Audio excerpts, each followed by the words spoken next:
ఒకే ఒక్క పదం థీటా. వినడానికి సింపుల్గా ఉన్నా దీని వెనుక ఓ చాలా పెద్ద కథే ఉంది. అసలు ఈ థీటాకి, మన బ్రెయిన్కి, స్టాక్ మార్కెట్కి సంబంధమేంటి? ఈ రెండింటినీ ఇది ఎలా కలుపుతుందో ఆ విశేషాలేంటో ఈరోజు మనం వివరంగా చూద్దాం. సరే, ఈరోజు మనం ఏమేం తెలుసుకోబోతున్నామంటే, మొదట థీటా అంటే ఏంటి, దాని రెండు రూపాలేంటి, తర్వాత మన మైండ్కి మార్కెట్కి ఉన్న సంబంధం చూద్దాం. స్ట్రాటజీ కంటే మన మైండ్ సెట్ ఎందుకంత ముఖ్యం, అలాగే ఒక థీటా ట్రేడర్కి కావాల్సిన టూల్స్ ఏంటి, చివరిగా ట్రేడింగ్లో అసలైన ఎడ్జ్ అంటే ఏంటో తెలుసుకుందాం. ఓకే, మొదటి సెక్షన్కి వెళ్ళిపోదాం. థీటాకి ఉన్న రెండు ముఖాలు. న్యూరోసైన్స్కి, ఫైనాన్స్కి మధ్య ఉన్న ఒక సీక్రెట్ లింక్ ఇది. సో ముందుగా బ్రెయిన్ థీటా గురించి మాట్లాడుకుందాం. న్యూరోసైన్స్ ప్రకారం థీటా వేవ్స్ అంటే మన మెదడు చాలా రిలాక్స్డ్గా ఉన్నప్పుడు, అంటే లైట్గా నిద్రలో ఉన్నప్పుడు లేదా ధ్యానం చేస్తున్నప్పుడు జనరేట్ అవుతాయి. ఈ టైంలోనే మనకు క్రియేటివ్ ఐడియాస్ వస్తాయి. అయితే మన బ్రెయిన్ ఈ థీటా స్టేట్లో ఉన్నప్పుడు ఏమవుతుంది? చూడండి, లాజిక్ పక్కకెళ్ళిపోతుంది, మన ఇమాజినేషన్ యాక్టివ్ అవుతుంది, టైం చాలా స్లోగా నడుస్తున్న ఫీలింగ్ వస్తుంది, మన ఫోకస్ అంతా బయటి ప్రపంచం నుంచి మన లోపలికి వెళ్తుంది, అంతా ప్రశాంతంగా క్లియర్గా ఉంటుంది. సరే, ఇది కథలో ఒకవైపు. ఇప్పుడు రెండో వైపు చూద్దాం. అదే ఆప్షన్ థీటా. ఇది ట్రేడింగ్కి సంబంధించింది. ఆప్షన్స్ ట్రేడింగ్లో థీటా అంటే టైం డికే. సింపుల్గా చెప్పాలంటే, రోజులు గడిచే కొద్దీ ఒక ఆప్షన్ తన విలువనెలా కోల్పోతుందో చెప్పేదే ఈ థీటా. ఒక చిన్న ఉదాహరణ చూద్దాం. ఒక ఆప్షన్ ప్రీమియం 100 రూపాయలనుకుందాం. దాని థీటా -2. దీనర్థమేంటంటే, ప్రతిరోజూ ఆ ఆప్షన్ విలువ 2 రూపాయలు తగ్గిపోతూ ఉంటుంది. ఇక్కడ టైం అనేది మనకు శత్రువులా పనిచేస్తుంది, మన విలువను కరిగించేస్తుంది. సో ఇప్పుడు అర్థమైంది కదా, ఒకే పదం కానీ రెండు పూర్తి opposite directions, mind versus market. ఇప్పుడు దీన్నే కొంచెం డీప్గా చూద్దాం.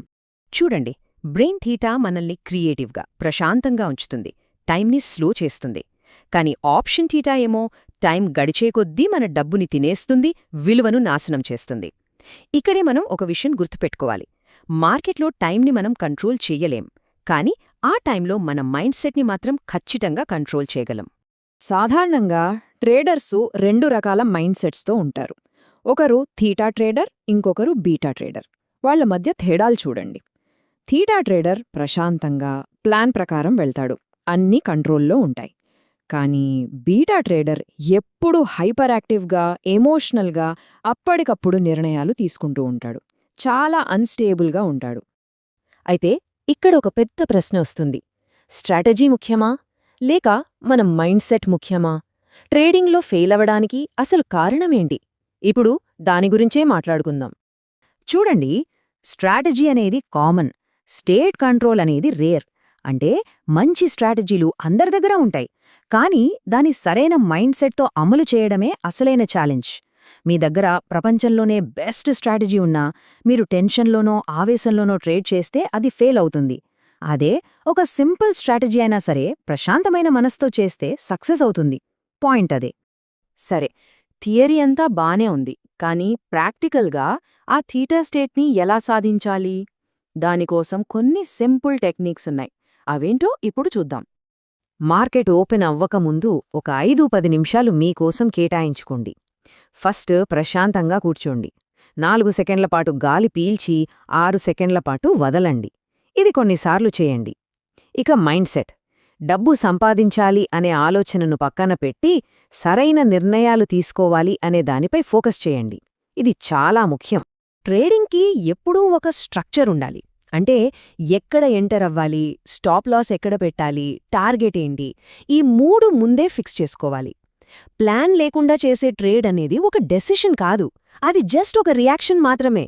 ఆ రియాక్షన్స్ వల్లే మనం నష్టపోతాం.